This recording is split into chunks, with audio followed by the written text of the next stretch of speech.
আজকে রান্না করবো আলু শাক দিয়ে চিংড়ি মাছ। এই খাবারটা অনেক দিন পরে খাওয়া হচ্ছে আর কি। আমি আলু শাকগুলা যাতে সবুজ থাকে তার জন্য এই গরম পানির মধ্যে দিয়ে নামিয়ে ফেলবো, তাহলে আর কি শাকটার হলুদ হলুদ হয় না, সবুজই থাকে। এই যে সবগুলা শাক দিয়ে নিয়েছি, একটু নাড়াচাড়া দিয়ে ঝুড়িতে উঠিয়ে ফেলবো। এই যে সবগুলা একটু কেমন নেতিয়ে গেছে গরম পানিতে, বেশি ঘন জাল দেওয়া লাগবে না, এখনই নামিয়ে ফেলবো ঝুড়িতে। এখানে একটা ঝুড়ি নিয়ে নিয়েছি, এই ঝুড়ির মধ্যে এখন ঢেলে দেবো আর কি। এই যে আমি ঝুড়ির মধ্যে ঢেলে ফেলছি।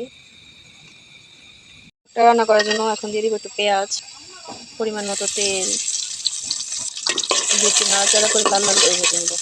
দিয়ে দিব এর মধ্যে একটু রসুন কুচি,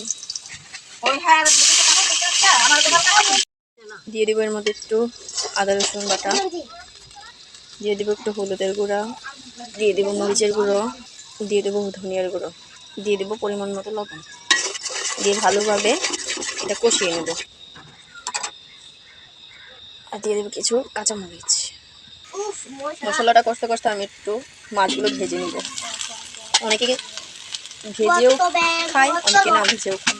আমরা এই সাদা চিংড়িটা ভেজে খাই আর কি। ভাজার জন্য দিয়ে দেবো একটু লবণ, হলুদ, দিয়ে দেবো সামান্য লবণ, দিয়ে দেবো একটু মরিচের গুঁড়ো, একটু নাড়াচাড়া করে নেব।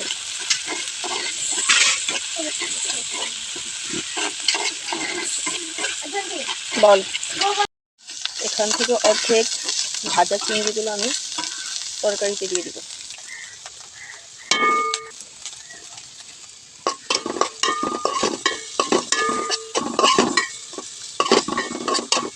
এর মধ্যে দিয়ে দিব একটা আলু, দিয়ে ভালোভাবে কষিয়ে নেব। কষানোর জন্য একটু ঢেকে দিব। আলু আর চিংড়ি মাছগুলো কষানো শেষ, এখন দিয়ে দিব শাক।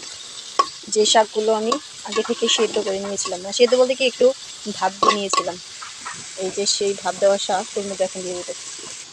শাকগুলো দিয়ে আমি ভালোভাবে নেড়ে নিয়েছি। শাকগুলো একটু কষানো হলে তারপরে দিয়ে দেবো এর মধ্যে ঝোল। শাকটা কষানো হয়ে গেছে, এখন দিয়ে দেবো ঝোল পরিমাণ মতো, অল্প দিব, বেশি দেবো না আর কি। শাকের তরকারিতে এত ঝোল ঝোল ভালো লাগে না, সিদ্ধ হওয়ার জন্য যতটুকু পানি দরকার আমি ততটুকু দেবো। আমার আলু শাকের তরকারি হয়ে গেছে, এখন গরম ভাত দিয়ে খাওয়ার পালা। কে কে খেতে চান চলে আসেন।